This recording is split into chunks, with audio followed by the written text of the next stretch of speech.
Todo mundo aí já conectado e nós na expectativa de recebermos uma palavra que pode realmente edificar a nossa vida. Estamos no estudo sistematizado do livro de Provérbios, estamos caminhando no capítulo 3. Acredito que hoje nós vamos encerrar o capítulo 3, a partir de amanhã nós já entramos no capítulo de número 4 de Provérbios, e aí nós vamos caminhando. São bem poucos capítulos, são só 31, né? Então eu acho que até o final do ano pode ser que a gente consiga terminar o livro de Provérbios. Se não terminar, a gente entra aí de janeiro adentro, né? E vamos realmente crescer juntos, né, no conhecimento de Deus e do nosso Senhor Jesus Cristo. É sempre bom estarmos reunidos todas as manhãs, né?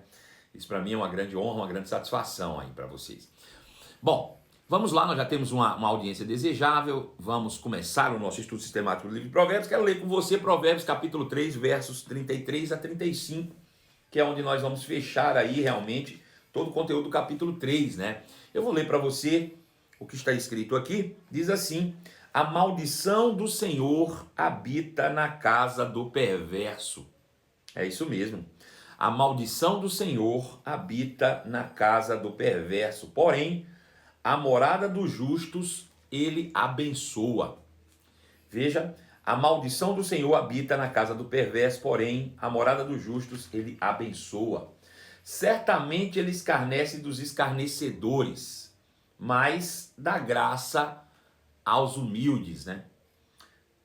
Os sábios herdarão honra, mas os loucos tomam sobre si a ignomínia. Os sábios herdarão honra, mas os loucos tomam sobre si a ignomínia.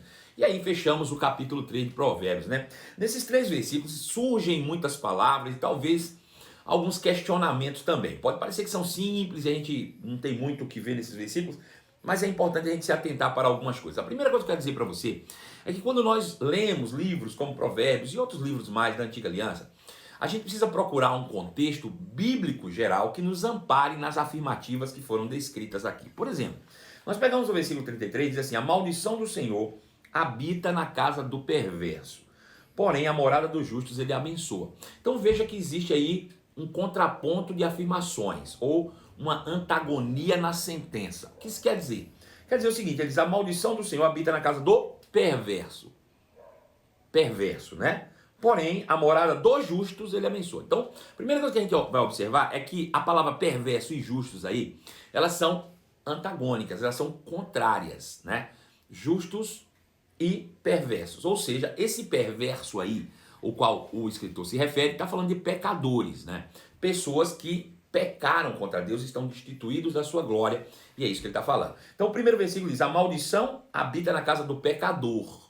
Essa é a palavra correta, pelo contexto bíblico que nós já conhecemos. Então veja, a maldição está na casa do pecador, porém, a morada dos justos, Deus abençoa. Então a gente já viu algo interessante aqui, que dá para a gente caminhar seguro sobre essas afirmativas. Eu ainda vou falar sobre esse versículo depois. Eu quero falar mais um. Ele diz: certamente ele escarnece dos escarnecedores, mas dá graça aos humildes. Escarnece dos escarnecedores. Veja, não parece que quando a gente lê esse texto, que Deus escarnece dos escarnecedores, que Deus está fazendo um pouco da cara das pessoas, né? Como se Deus estivesse sendo um Deus vingativo. Ah, se você está escarnecendo, eu vou te escarnecer também.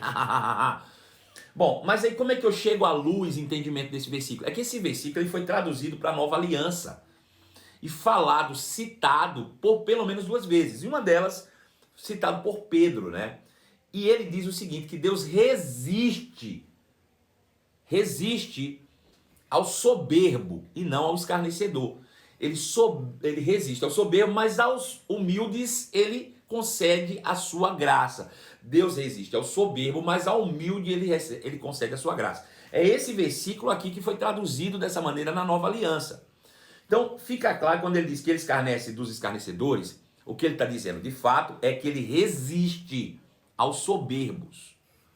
Resiste ao soberbo. Por que resiste ao soberbo? Porque o soberbo é aquele que garante-se em si mesmo, né? Que busca a justiça própria. Soberbo é aquele que não confia no Senhor e acredita mais em si mesmo. E Deus disse que isso ele resiste. Por quê? Porque essa não foi a forma de Deus criar a humanidade. A humanidade foi criada para a dependência e é assim que funciona na graça. E para que você viva a dependência da graça, você precisa ser humilde e aceitar de fato aquilo que Deus estabeleceu. Então Deus, ele concede graça, a sua graça está disponível aos humildes. Todos aqueles que são humildes, Deus concede a sua graça. E por fim ele diz, os sábios herdarão honra, mas os loucos tomam sobre si a ignomínia.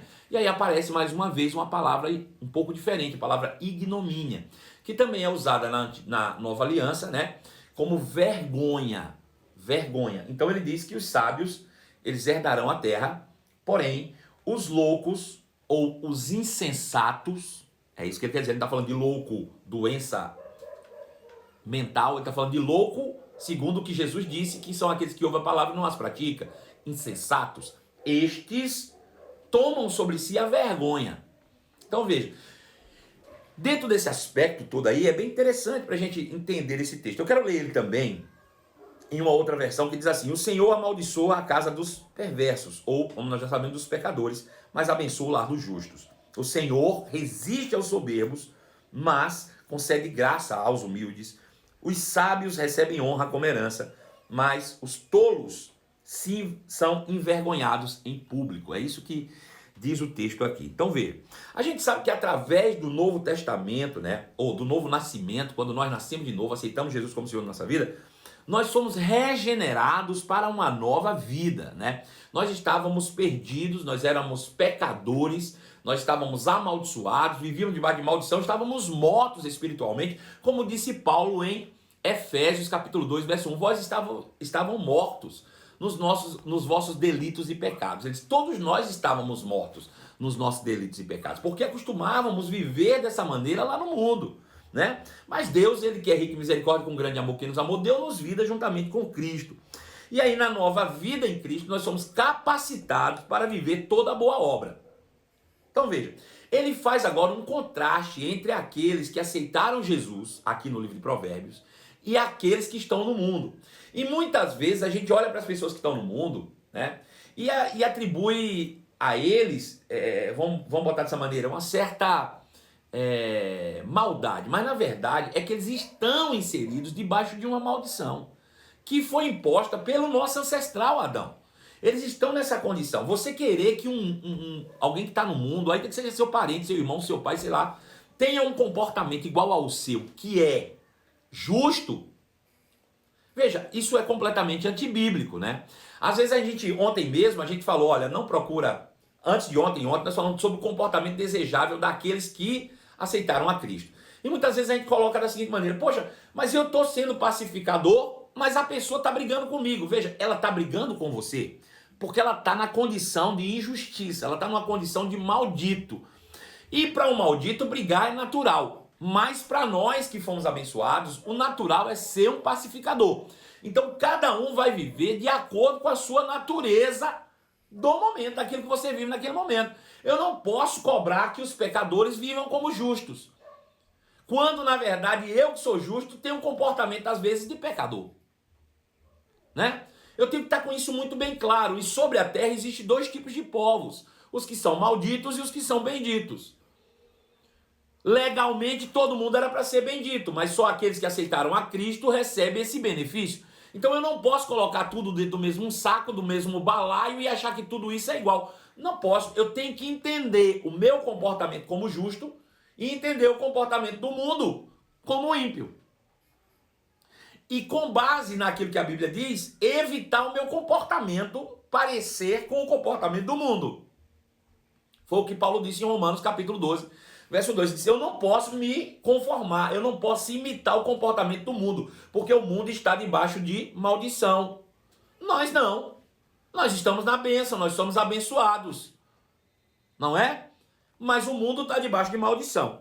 Então, nós vimos ontem que nós fomos colocados como que em vitrines, para que o mundo veja em nós o poder da graça do nosso Deus. Veja, para quem está amaldiçoado, está no mundo, e olha para mim e para você, e a gente tem um comportamento de bênção, o mundo vai dizer, poxa vida, tem uma vida melhor para ser vivida. Nós estamos como que em vitrines, né, para demonstrar a graça. E como é que esses malditos do mundo podem chegar-se a Cristo por meio da graça. E a graça é demonstrada por meio de nós. Então, precisamos estar atentos nisso. Por causa do pecado, a maldição abraçou a raça humana. Mas nós fomos abençoados com toda sorte de bênção em Cristo Jesus. Então veja, entenda isso aqui. Deus criou toda a humanidade bendita. A humanidade foi criada de forma bendita, debaixo da bênção de Deus. Somos benditos em Deus, né? Somos benditos. Porém, infelizmente, o pecado de Adão, que foi consequência de uma soberba, de uma arrogância, de uma prepotência, foi isso que derrubou a humanidade. Soberba, né? De se achar melhor do que Deus, de se achar capaz de prover para si mesmo uma vida melhor do que a que Deus o proporcionara, né? Infelizmente, essa é a verdade. A soberba derrubou toda a raça humana. Mas Deus, que é rico em misericórdia, com um grande amor que nos amou, foi lá e nos resgatou da maldição e abençoou a vida daqueles que aceitaram a Cristo. Agora, quem não aceitou a Cristo está debaixo de maldição. E eu pergunto, a culpa é de Deus? A culpa é de Deus? Responde para mim aí. Gente, cadê Camila Santiago? Eu tô sentindo falta aí. Não apareceu ainda aí hoje. Cadê sua hóspede aqui, Ângela? Então me diga, a culpa é de Deus se a humanidade agiu em soberba? Não, claro que não. Então veja, para essa tradução real, Provérbios 3,33 diz assim, segundo o que está escrito aqui, a tradução aqui está assim, o Senhor amaldiçoa a casa dos perversos, mas abençoa o lar dos justos. Veja, é o Senhor que amaldiçoa a casa do perverso ou é a própria soberba que lhes derruba? Eu te pergunto, a maldição foi imposta por Deus ou foi a própria soberba que derrubou o mundo? Conta para mim.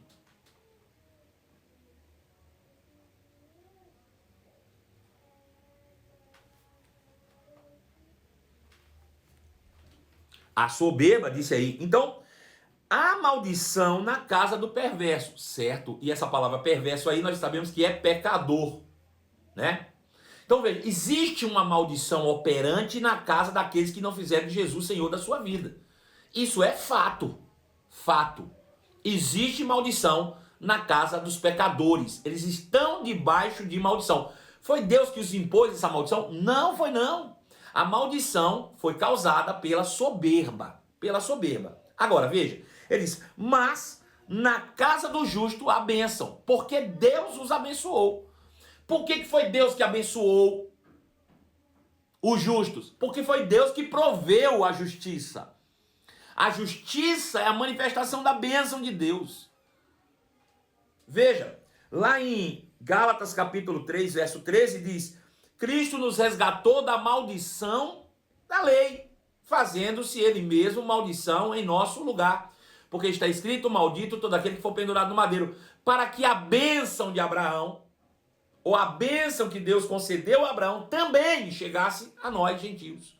E recebêssemos pela fé o Espírito Santo da promessa. Então, nós somos abençoados por Deus com a justiça. A justiça chegou até nós e nós fomos abençoados.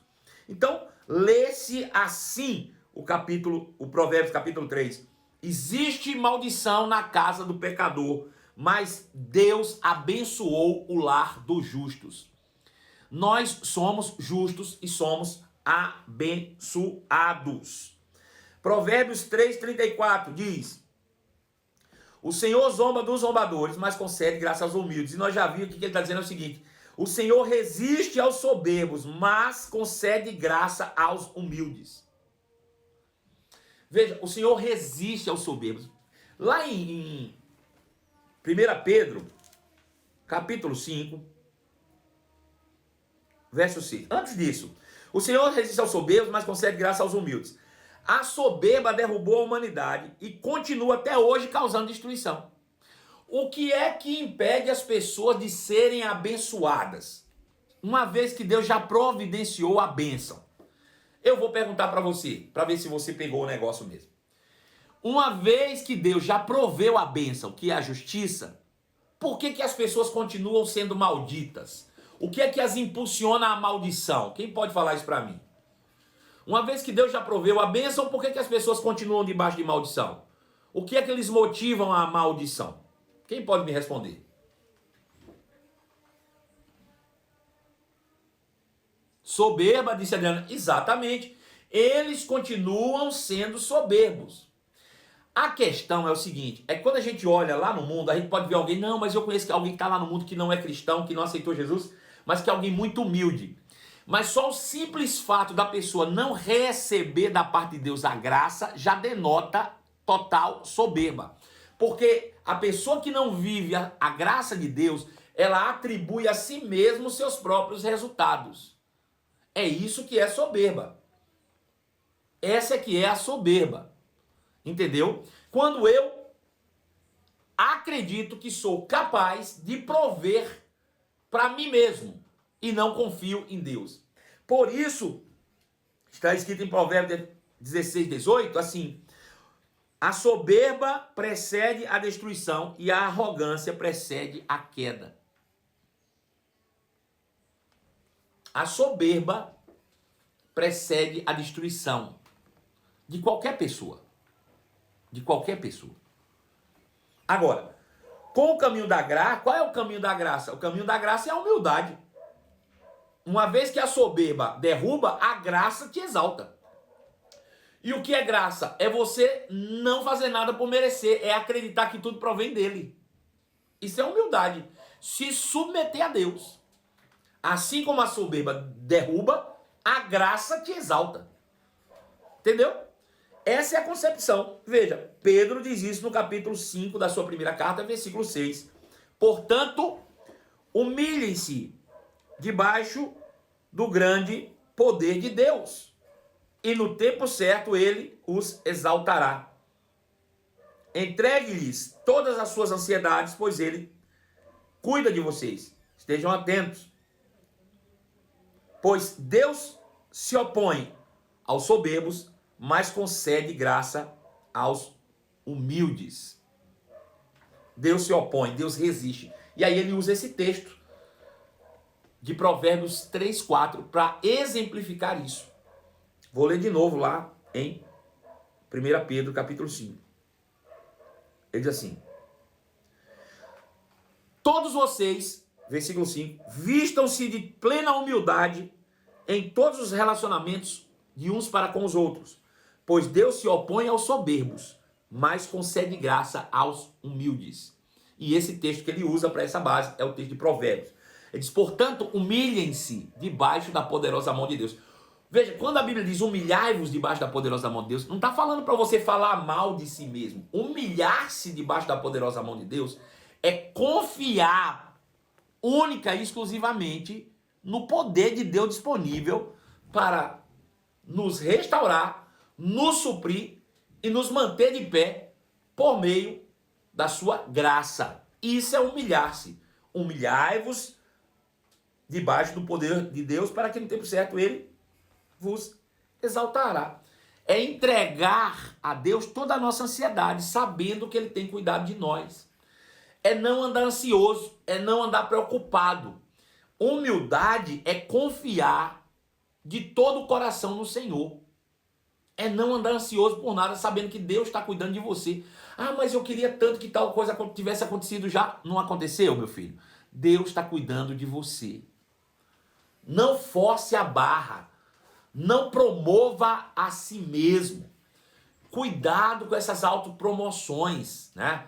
Confie em Deus, seja prudente, ande segundo a palavra. Porque é exatamente isso que ele vai falar no versículo 35. Ele diz, porque os sábios recebem honra como herança, mas os tolos são envergonhados em público. Pega isso aqui agora que você vai fechar tudo para a gente fechar o capítulo 3. Ele diz, os sábios vão receber honra. Bem, quem são os sábios? Quem pode me dizer qual é a concepção de sábio? Sabedoria. Ele diz, os sábios recebem honra como herança. Quem são os que recebem honra como herança? Os sábios. E o que é ser sábio? Quem pode me dizer? Quem pode me dizer qual é o conceito de sábio, de sabedoria? Segundo o livro de Provérbios e o estudo bíblico que nós vamos desenhando aqui. O que é ser sábio? Quem pode falar para mim? A Jaque diz que é ser humilde. Que mais? Quem vai me falar aí? Estou esperando.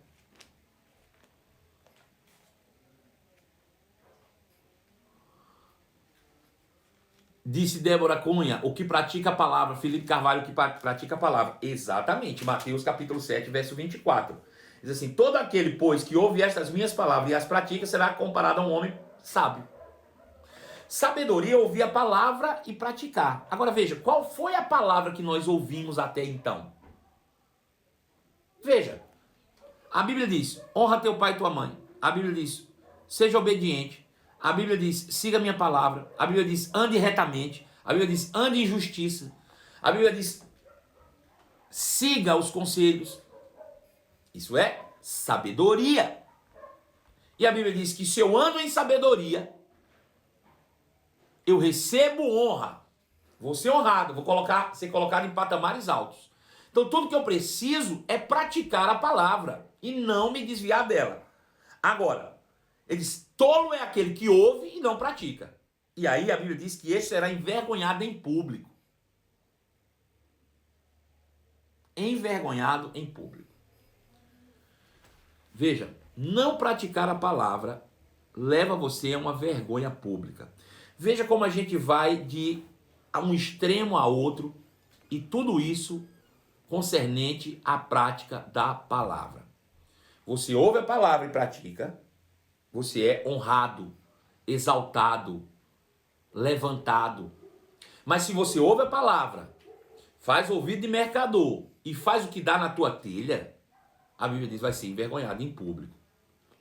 Sabe, eu gosto do que... Vou abrir para você o que Davi escreveu em Salmo 32. Salmo 32. Ele diz assim, nós vamos encerrar com esse texto, ok? E aí nós vamos para o princípio praticável de hoje. Salmo 32 diz assim, como é feliz aquele cuja desobediência é perdoada, cujo pecado é coberto. Veja, como é feliz. Poxa, feliz é porque nesse trajeto, nessa caminhada cristã, nós carregamos um corpo, nós carregamos uma carne que foi moldada aos costumes do mundo, nós temos uma mente previamente formatada às vontades da carne e somos todos os dias tentados a andar na soberba. E o que é a soberba? É abrir mão daquilo que Deus proveu para mim, para ficar com o meu próprio entendimento ou aquilo que eu reconheço que é melhor para mim. Quando eu fico com o que eu acho que é melhor para mim, contrariando o que a palavra de Deus diz, isso é soberba. Porém, mesmo que tomemos decisões erradas desse tipo, a Bíblia diz que, ainda assim, e sabendo que isso vai nos causar vergonha, se nós buscamos a Deus e nos arrependemos disso, existe uma felicidade proposta para aquele cuja desobediência é perdoada e cujo pecado é coberto. Ou seja, quando você se arrepende e você pede a Deus esse perdão e recebe, existe uma alegria indizível no seu coração e naquele exato momento, as consequências do teu erro são extirpadas. Sabe quando você acende um pavio de uma bomba que vai explodir, ele vai queimando, chiando? É como se fosse isso o pecado. Aqui tem uma bomba que vai explodir, aqui tem um pavio chiando. Enquanto você carrega essa culpa, esse pecado, o pavio está estourando, está ficando mais curto. Mas quando você se arrepende, é como se Deus fosse lá com a sua própria mão e apagasse o pavio. Acabou a consequência. Acabou. E Davi diz: como é feliz aquele cuja desobediência é perdoada e cujo pecado é apagado, coberto. Sim, como é feliz aquele cuja culpa o Senhor já não leva mais em conta, cuja consciência é sempre sincera. Enquanto me recusei a confessar meu pecado, meu corpo definhou. Veja, enquanto eu andei no pecado e não considerando isso, as consequências vêm direto no corpo, porque é consequência da maldição, através de doença, através de sintomas, de tudo quanto é desgraça. Ele diz: enquanto recusei a confessar meu pecado, meu corpo definhou, e eu gemia o dia inteiro. Dia e noite a consciência pesava sobre mim, minha força evaporou, como água no calor do verão. Mas finalmente confessei a ti todos os meus pecados, e não escondi mais a minha culpa. Diz comigo: confessarei ao Senhor a minha rebeldia, e tu me perdoaste toda a minha culpa. Portanto, todos que forem fiéis, orem a ti enquanto há tempo, para que não se afoguem quando vier a inundação. Pois é meu esconderijo, tu me guardas da aflição e me cercas de cântico de vitória. Eu quero ler esse último versículo, ele diz: portanto, todos os que forem fiéis a ti enquanto há tempo, confessem, orem a ti confessando, para que não se afogue quando vier a inundação. Veja, o que ele está falando dessa inundação? A bomba que está chiando. As consequências dos nossos atos deliberados. Mas se eu for rápido em confessar, se eu for rápido em colocar diante de Deus, Deus tira essa consequência. É isso que o escritor de Provérbios disse quando escreveu lá, né, no capítulo 3, versículo de número 35. Ele diz: os sábios herdarão a honra, mas os loucos tomam sobre si a vergonha. Aí ele diz: finalmente confessei a ti todos os meus pecados e não escondi as minhas culpas. E diz comigo: confessarei ao Senhor a minha rebeldia e tu perdoaste a minha conta. Portanto, todos aqueles que forem fiéis, orem a ti a tempo, para que não se afogue quando vierem as inundações. Pois é meu esconderijo, tu me guardas da aflição e me cerca de cantos de vitória. E aí o Senhor me disse, o Senhor respondeu a Davi: eu o guiarei pelo caminho, pelo melhor caminho para a sua vida. Lhe darei conselhos e cuidarei de você. Como? Através da palavra. Aí ele diz: eu quero não que você esteja todo o tempo me buscando arrependido, mas que em todo o tempo você esteja debaixo dos meus olhos tomando conselho para que não erre. Que Deus extraordinário. Ele diz: olha, o meu desejo é te guiar pela minha palavra para que você não venha errar. Então não sejam como um cavalo ou uma mula que não tem entendimento, que é louco e precisam de freios e rédeas para serem controlados. O perverso tem muitas tristezas, mas o confia no Senhor é cercado de amor. Deus é um Deus cheio de amor e de tenra misericórdia. Na vida de todos nós, tudo que nós precisamos é colocar diante dele a nossa vida em completa dependência. Em completa dependência. E é assim que nós fechamos o capítulo 3 de Provérbios, um capítulo incrível, né? Que nos rendeu aí quase 20 dias de estudo. Podemos agora pegar essa palavra. O que é que eu quero que você faça hoje como princípio praticável, né? Faz mais uma vez uma meditação, uma autorreflexão. Faz aquela análise de atitudes que você sabe que tem tomado e que não estão de acordo com aquilo que a palavra de Deus diz. E coloca diante de Deus, expõe, diz: Deus, eu errei mesmo, tá aqui. Eu errei, eu sei que eu estava errado, não foi culpa de ninguém, foi culpa minha. Eu assumi as escolhas que eu fiz. E coloca diante de Deus, né? Porque nesse momento ele vai estancar, acabar. E a partir daí, não seja mais, para todos nós, como um cavalo ou como uma mula, que precisa de freio para ser puxado. Muitas vezes esse freio para ser puxado vem em forma de consequências do próprio pecado, né? Ele disse, é melhor você experimentar eu te guiando, porque você vai estar completamente livre e isento de todas as consequências da maldição que há no mundo. Porque existe maldição na casa do pecador, mas o lado justo Deus abençoa. Ficamos por aqui, um beijo no seu coração, e amanhã nós continuamos com o nosso estudo do livro de Provérbios. Amo vocês de todo o meu coração, fiquem na paz e até logo mais.